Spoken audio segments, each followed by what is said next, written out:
ಬೇಗಂ ರೊಕೆಯ ಮಹಿಳೆಯರ ಹಕ್ಕುಗಳಿಗಾಗಿ ಶ್ರಮಿಸಿದ ಸ್ವತಂತ್ರ ಪೂರ್ವದ ಪ್ರವರ್ತಕರಲ್ಲೊಬ್ಬರು.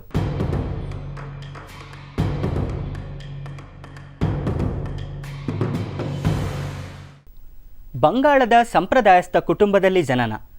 ಮನೆಯವರ ವಿರೋಧದ ನಡುವೆಯೂ ಸಹೋದರರ ಸಹಾಯದಿಂದ ಇಂಗ್ಲಿಷ್ ಹಾಗೂ ಬಂಗಾಳಿ ಭಾಷೆಯ ಕಲಿಕೆ.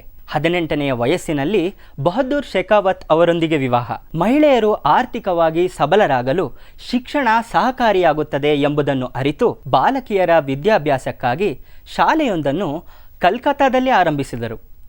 ಪ್ರತಿ ಮನೆಗೂ ಭೇಟಿ ನೀಡಿ ಸ್ತ್ರೀ ಶಿಕ್ಷಣದ ಕುರಿತು ಜಾಗೃತಿ ಮೂಡಿಸಿದರು. ಪ್ರತಿಫಲವಾಗಿ ಬಹಳ ಸಣ್ಣ ಮಟ್ಟದಲ್ಲಿ ಆರಂಭವಾದ ಈ ಶಾಲೆ ಕೆಲವೇ ವರ್ಷದಲ್ಲಿ ದೊಡ್ಡ ಮಟ್ಟಕ್ಕೆ ವಿಸ್ತರಣೆ ಹೊಂದಿತು. ಸುಮಾರು 23ಕ್ಕೂ ಹೆಚ್ಚು ವರ್ಷಗಳ ಕಾಲ ರೊಕೆಯ ಸಾಕಷ್ಟು ಮುತುವರ್ಜಿ ವಹಿಸಿ ಶಾಲೆ ನಡೆಸಿದರು.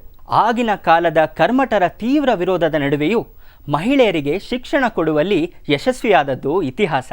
1916ರಲ್ಲಿ ಮಹಿಳೆಯರ ಹಕ್ಕುಗಳಿಗಾಗಿ ಹೋರಾಡುವ ಉದ್ದೇಶದಿಂದ ಸಂಸ್ಥೆಯೊಂದನ್ನು ಆರಂಭಿಸಿದರು.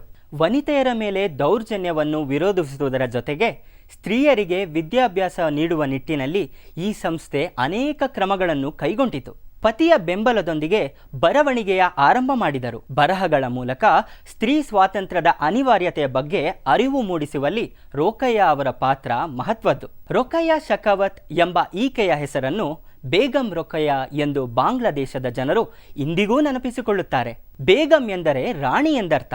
ಮಹಿಳೆಯರ ಹಕ್ಕುಗಳಿಗಾಗಿ ಹೋರಾಡಿದ, ಅಬಲೆಯರನ್ನು ಸಬಲೆಯರನ್ನಾಗಿ ಮಾಡಿದ ರೋಕೆಯ ಸಾಕಷ್ಟು ವನಿತೆಯರಿಗೆ ಸ್ಫೂರ್ತಿಯ ಸಾಮ್ರಾಜ್ಞಿಯಾಗಿದ್ದಾರೆ. ಇಂದಿಗೂ ಕೂಡ ಬಾಂಗ್ಲಾದೇಶದಲ್ಲಿ ಈಕೆಯ ಜನ್ಮದಿನವಾದ ಡಿಸೆಂಬರ್ 9ನ್ನು ರೋಕೆಯ ದಿನ ಎಂದು ಆಚರಿಸಲಾಗುತ್ತದೆ.